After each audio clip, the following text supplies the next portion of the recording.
Hi, Luke from Korg here, and today I'm showing you the KingKORG NEO. This is our analog modelling synth with vocoder built in as well. So let's dive in and have a listen to some of the sounds.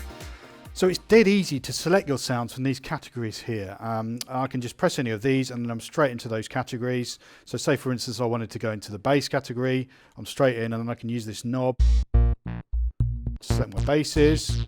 And same thing in all the other categories. Let's go into the motion category. I really like this sound.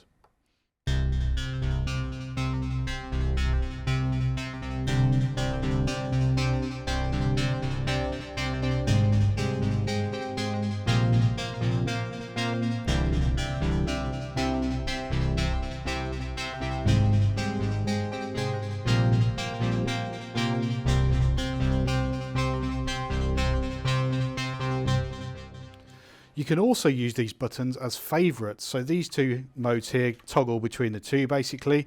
So you can see I've gone into my favourites mode now, and these are all my favourite sounds which I'm going to show you today. So the first one there was the one we were just using. I really like this sound as well.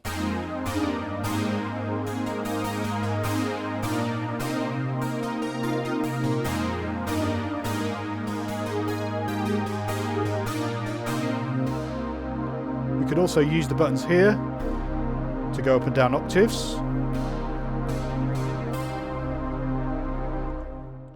There's some great signature sounds in here as well, and what I mean by that is that I like famous sounds from particular songs, stuff like this.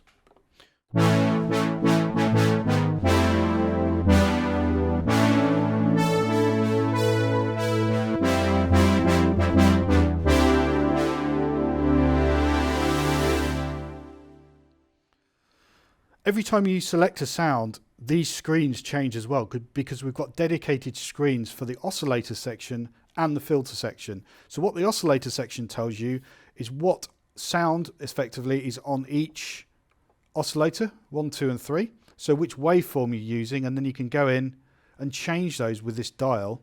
So we're in the analog modelling section there as well. But by pressing this knob, we can actually cycle through the different sections. So we've got analog model waveforms, we've got DWGS, which are digital, we've got PCM, which are sample based waveforms, and we've got a mic input as well. So that's where your vocoder will come into play.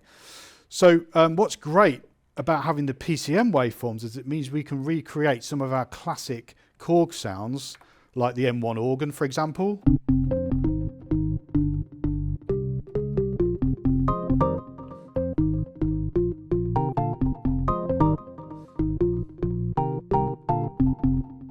Or the piano.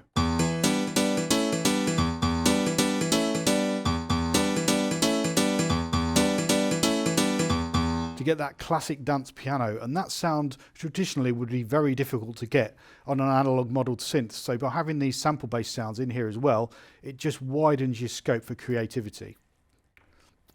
We've also got two layers, or timbers as we call them here, A and B, and that means we can have two completely different things happening at the same time. So we can have a layer of a nice pad along with that nice motion underneath,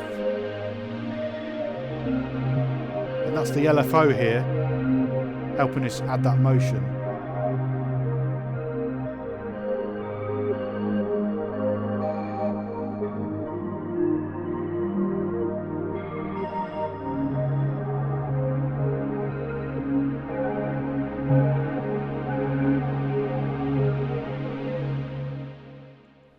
We've got a dedicated filter section as well, and we've actually got 18 models of different filters in here, classic ones from the past and our own as well.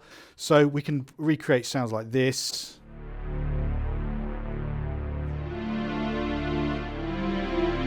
Classic kind of pad sound. If I now change filter, you'll hear the difference.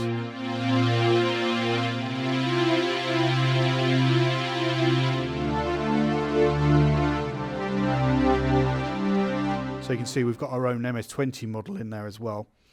And you can also model that really nice creamy bass sounds here.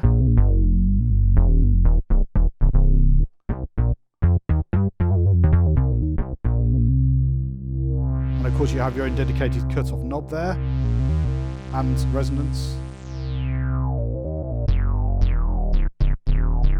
as well as your EG intensity, and that basically is how much of the filter is sent to the envelope here. So this envelope can be your regular ADSR, so your attack, decay, sustain and release for your sound, but also for the filter as well.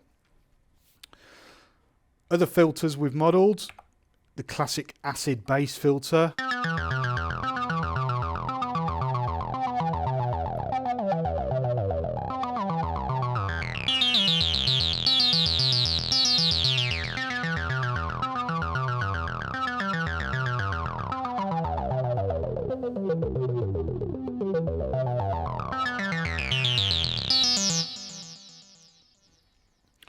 We've got great effects built in as well. We've actually got 3 different blocks. We've got pre-effects, mod effects and reverbs and delays there on these knobs, which we can turn on and off really easily just by pushing them, and as also assign them to timbre A and B if we're using them, which is a really quick and easy way to assign effects, and you've got dedicated controls for each of the 3.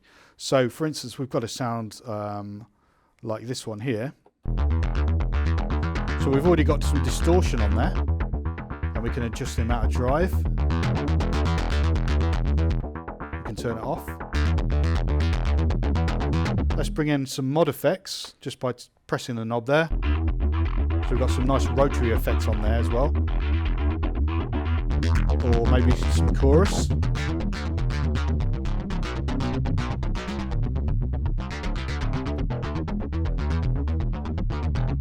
Maybe add some plate reverb.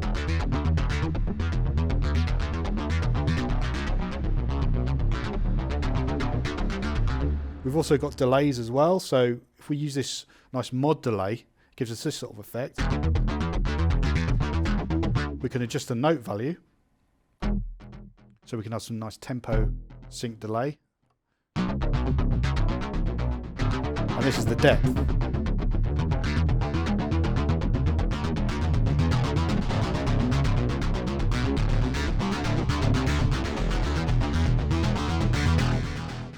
And as you can hear, you can really start getting quite aggressive with your sounds with that overdrive.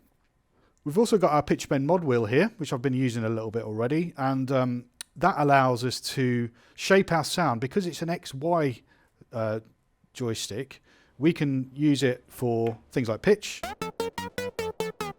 as you'd normally find, but on the Y-axis, you can assign it to whatever you want.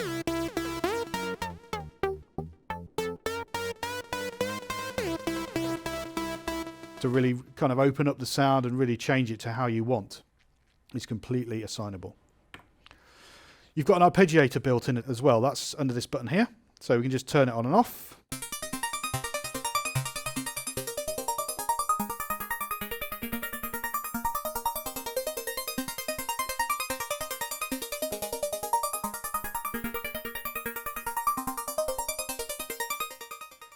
If you want to then see more details about what's happening with the arpeggiator, just hold down Shift and press ARP.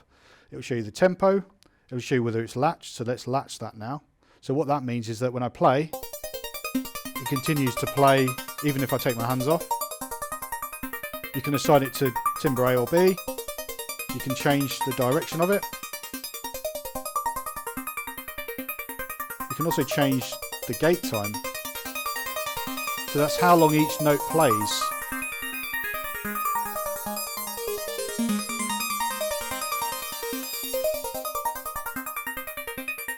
You can swing it as well to get more of a dotted feel.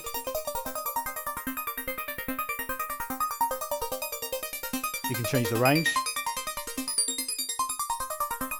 And you can also change which steps play. So at the moment all 8 steps are playing. But we can go through here and take some out. Get more of a syncopated feel.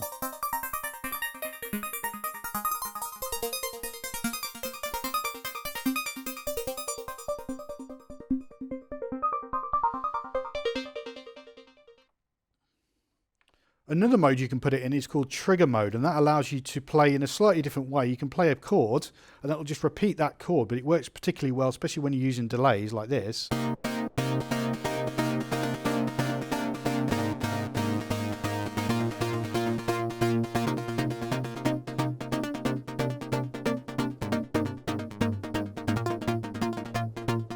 You'll also notice that that's actually changing the sound itself when I use different velocities. So here, if I play hard, it opens up the filter, whereas if I play it quite soft, it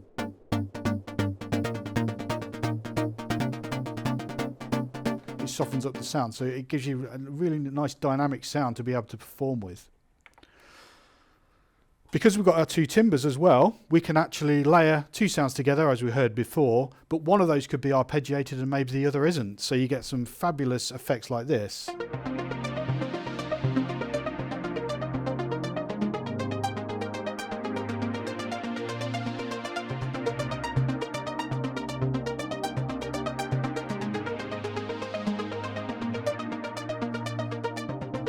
And then whichever layer you're on, A or B, that's what all the controls relate to. So for instance now, timbre B is the arpeggiated pattern which I can filter independently of the pad underneath.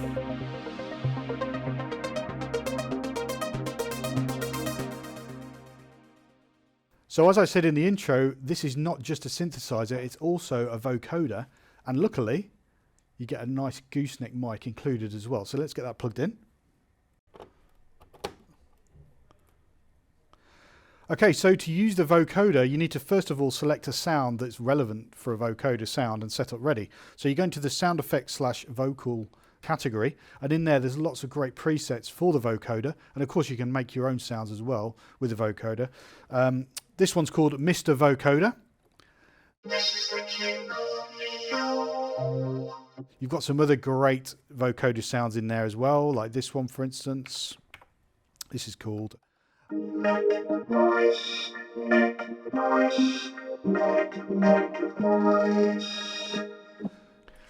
So connections wise, we've got this vocoder of course, but it's a standard XLR jack. So what that means is you can use any other microphone with it or any other instrument. So you can use that as a modulator for the vocoder, which is really cool.